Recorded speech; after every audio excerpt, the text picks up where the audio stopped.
January 17, 1945. The Ardennes Forest, Belgium. The snow fell in silence. It blanketed the charred hulks of Panzer IV's and the twisted remnants of supply trucks abandoned along frozen trails. In a farmhouse near the town of Haufel lies a cluster of German officers, hunched over a map table, their breath misting in the frigid air.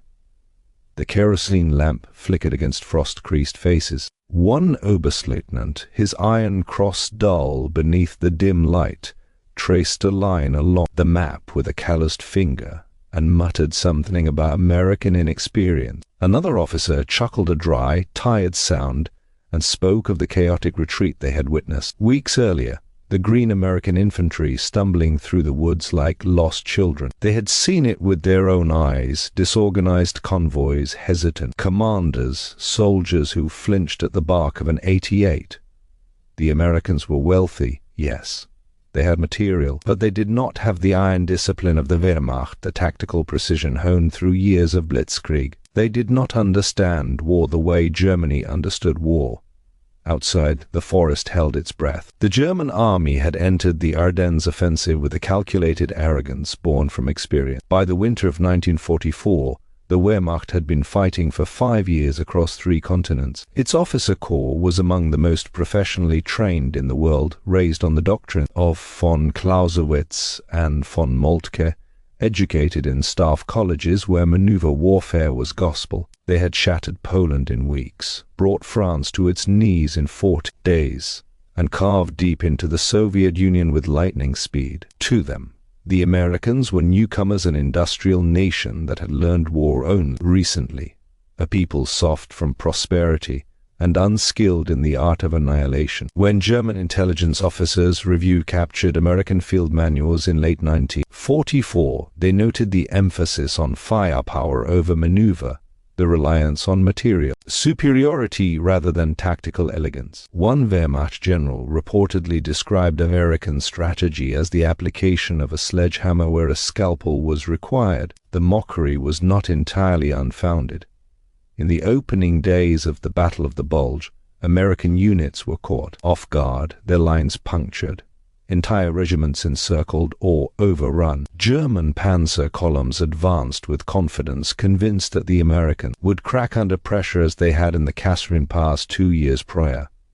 But wars are not won by doctrine alone. The German officers in that farmhouse did not yet know that their mockery would soon curdle into bewilderment. They did not understand that the Americans had been studying them quietly, methodically, without fanfare. While the Wehrmacht prided itself on its elegant operational art, the United States Army had been learning a different kind of warfare, one built not on traditional theory but on adaptation and overwhelming coordination. The Americans did not seek to mimic the German way of war. They sought to render it obsolete. In the first weeks of the Ardennes offensive, the German advance seemed unstoppable. Armored spearheads punched through the American lines and panzer grenadiers moved with practiced efficiency. The Americans appeared to stumble, their commanders issuing contradictory orders, their infantry falling back in confusion. German radio intercepts captured frantic American chatter, officers calling for reinforcements that did not arrive. It seemed to confirm everything the Wehrmacht believed, that American soldiers, raised in comfort and abundance, lacked the stomach for sustained combat, that their commanders, trained in the safety of stateside academies, could not think on their feet, that their entire war machine was a house of cards held together by industrial output and nothing more. But beneath the surface, something else was happening. American commanders were not panicking, they were repositioning. While German intelligence celebrated the apparent chaos, American staff officers were orchestrating one of the most complex logistical movements in military history. General Dwight Eisenhower, often dismissed by his German counterparts as a bureaucrat rather than a battlefield commander, made a decision within hours of the German breakthrough he would not attempt to hold a static line. Instead, he would allow the Germans to advance, stretching their supply lines thin and then encircle them from multiple directions. Within 48 hours, the 101st Airborne Division moved over 100 miles to the critical crossroads town of Bastogne. The 2nd Armored Division was shifted north. Patton's Third Army, engaged in an entirely different sector, was given orders to pivot 90 degrees and drive into the southern flank of the German salient. It was a maneuver that required the coordination of hundreds of thousands of men, thousands of vehicles, and millions of gallons of fuel all in the dead of winter, over snow-choked roads, with German aircraft strafing supply columns. And it worked. The Germans had expected the Americans to collapse inward, to consolidate defensively and wait for reinforcement. Instead, the Americans did the opposite. They spread out. They moved laterally. They formed pockets of resistance that did not break even when surrounded. At Bastogne, the 101st Airborne, outnumbered, low on ammunition, encircled on all sides, refused to surrender. When the German commander sent an ultimatum demanding capitulation, Brigadier General Anthony MacAuliffe responded with a single word: nuts.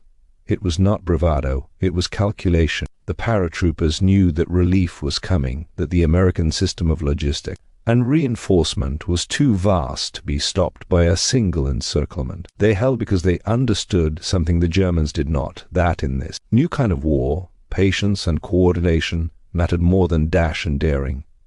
But late December, the German advance had stalled. Their panzer divisions, once the pride of the Wehrmacht, were stranded without fuel. Supply lines stretched across 100 miles of hostile territory, harassed by American artillery and airstrikes. The weather, which had initially favored the Germans by grounding Allied aircraft, began to clear. On December 23, the skies opened and American fighter bombers descended in waves. They struck German columns with a precision that stunned the veterans of the Eastern Front. The Luftwaffe, once the master of the European skies, was nowhere to be seen. German tank crews, accustomed to fighting Soviet T-34 seconds in open steppe, found themselves ambushed in narrow forests. Roads by American Shermans operating in coordinated platoons, supported by infantry with bazookas and close air support. The elegance of German maneuver warfare meant nothing when there was no room to maneuver.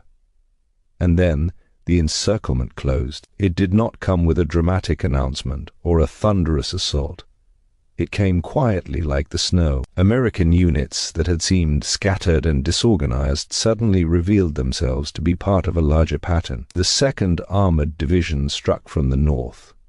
Pahen's Third Army drove up from the south. British and Canadian forces applied pressure from the west. The Germans, who had mocked American tactics as clumsy and unimaginative, found themselves trapped in a shrinking pocket with no clear line of retreat. Their fuel depots were empty. Their ammunition stocks dwindled. The elegant maneuver warfare they had perfected in Poland and France became impossible in the frozen forests of Belgium, where every road was a choke point and every clearing a kill zone. In captured German diaries from this period, a recurring theme emerges: confusion. Officers who had spent years confident in their tactical superiority began to question what they were witnessing. One Wehrmacht captain wrote of American forces appearing everywhere at once, of units that seemed to dissolve and then reform miles away, of artillery fire that arrived with uncanny accuracy minutes after reconnaissance planes passed overhead. The Americans were not fighting like Europeans. They were not massing for grand offensives or executing elegant flanking maneuvers. They were suffocating the Germans with coordination, drowning them in information and firepower. Every German movement was observed by spotter planes, relayed by radio, and answered with artillery within minutes. The Americans had turned war into a system, a vast, humming machine that processed information and delivered violence with industrial efficiency. The symbolic object of this transformation was not a weapon. It was a radio. In the German army, radios were scarce. Communication often relied on motorcycle couriers or telephone lines that could be cut by artillery. German officers made decisions based on instinct and doctrine, trusting in the initiative of junior commanders to adapt on the battlefield. It was a system that had worked brilliantly in the open terrain of France and the early campaigns in Russia. But in the dense forests of the Ardennes, it broke down. German units lost contact with one another, attacked blindly, and stumbled into ambushes they never saw coming. The Americans, by contrast, had radios everywhere. Battalion commanders spoke directly to artillery batteries. Forward observers called in air strikes from fighter bombers circling overhead. Tank platoons coordinated with infantry squads in real time. The American military had invested not in elegant doctrine, but in communication infrastructure. Every jeep, every tank, every infantry company had access to a network that linked them to the largest military-industrial complex the world had ever seen. When a German panzer column approached an American position, the defenders did not need to make a heroic stand. They simply radioed for support, and within minutes, artillery shells rained down with devastating accuracy. The Germans were not defeated by courage or tactics. They were defeated by information.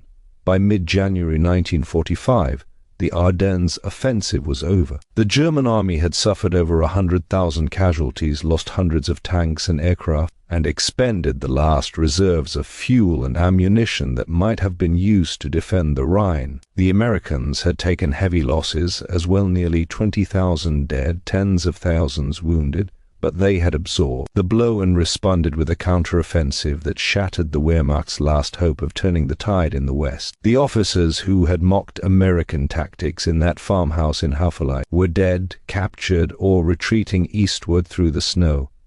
What had changed? Not the Americans' doctrine, which remained straightforward and unadorned, not their soldiers, who were still the same mix of farmers, factory workers, and shopkeepers who had stumbled through training camps in Georgia and Texas.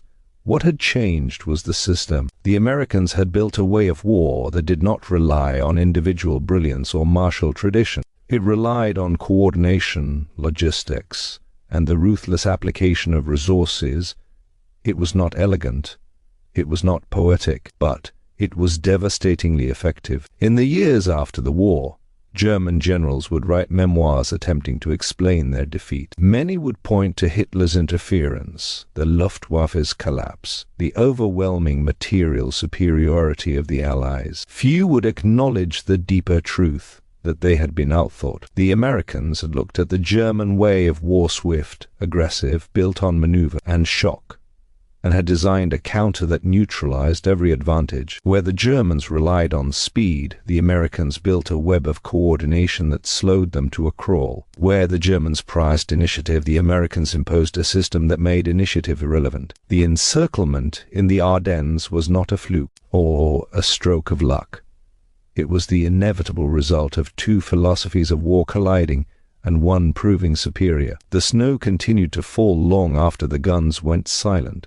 It covered the blackened tanks and the shallow graves, the abandoned helmets and the frozen blood. In time, it would melt, and the forest would return to life. But the lesson remained, carved into history like a scar, that war is not won by those who fight with the most grace, but by those who adapt with the most speed. The Germans had perfected the art of war as it had been practiced for centuries. The Americans had invented a new kind of war entirely, one where information flowed faster than tanks, where logistics mattered more than valor, and where the quiet hum of a radio network could encircle an army as surely as any line of steel. The officers in that farmhouse had mocked the Americans for their lack of elegance, their dependence on material, their refusal to fight with the kind of daring that had made the Wehrmacht legendary. They had mistaken abundance for weakness, coordination for cowardice. They had believed that war was an art and that they were its masters.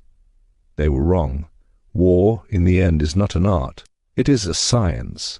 And the Americans had learned to practice it with a cold, relentless precision that no amount of tradition or courage could overcome. The encirclement closed quietly, not with a roar, but with the steady, inevitable logic of a system that had been designed to win. And in that silence, an old world died, and a new one was born, one where victory belonged not to the boldest, but to the best organized, one where freedom was defended not by individual heroics, but by the collective will of a democracy that had learned to turn its greatest strength, its ability to innovate, to adapt, to build into a weapon no enemy could withstand. The snow fell, the forest remembered, and the war moved on.